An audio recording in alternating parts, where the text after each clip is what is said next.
এসানুল হক মিলন না মানে ওনাকে দেখলে আমার খুব উগ্র মনে হয়, বাট ওনার যেসব আচরণ সেগুলো আসলে খুবই উগ্রবাদী আচরণ। ওনার নিজের ল্যাঙ্গুয়েজ ঠিক করা উচিত আমি মনে করি। মানে উনি একাই হচ্ছে পিওর সোল, বাকি সব হচ্ছে চিটার বাটপাট দিয়ে ভরা। প্রাইভেট বিশ্ববিদ্যালয় কিভাবে রাজপথে ছিল এবং 24-এর যে গণ অভ্যুত্থান সেটা সফল করেছে। আসলে শিক্ষাটা আমাদের শিক্ষার্থীদেরকে নিয়ে প্রশ্ন আসে না, শিক্ষাটা আসলে হচ্ছে গিয়ে এসানুল হক মিলনের নিজের শিক্ষা নিয়ে।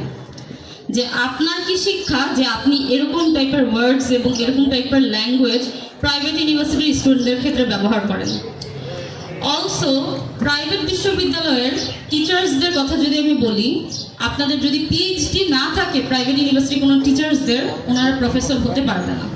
এটা হচ্ছে কি মিনিমাম আমাদের ক্রাইটেরিয়া।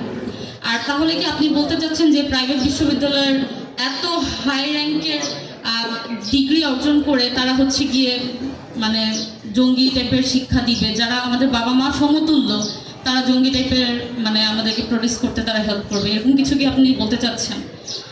মানে আমি একটা কথা বলি, এসানুল হক মিলন না মানে ওনাকে দেখলে আমার খুব উগ্র মনে হয়।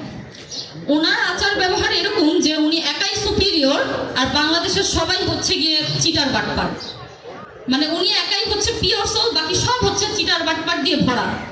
বাট ওনার যেসব আচরণ সেগুলো আসলে খুবই উগ্রবাদী আচরণ। ওনার নিজের ল্যাঙ্গুয়েজ ঠিক করা উচিত আমি মনে করি, এবং ওনার নিজের যে কথাবার্তা আচার ব্যবহার যে মানে এগুলো আসলে আমি মনে করি যে ওনার আগে নিজের মানে নিজেকে ডেভেলপ করা উচিত।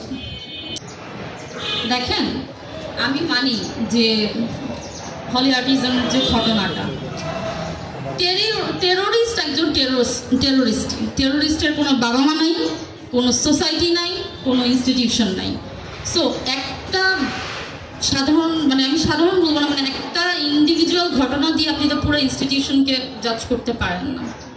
প্রাইভেট বিশ্ববিদ্যালয়ের কথা যদি আসি, দেখেন আমাদের পলিটিক্স করার কোনো স্ট্রাকচার নাই, আমাদের তো ডাকসু নাই, আমাদের কোনো ছাত্র সংগঠন নাই।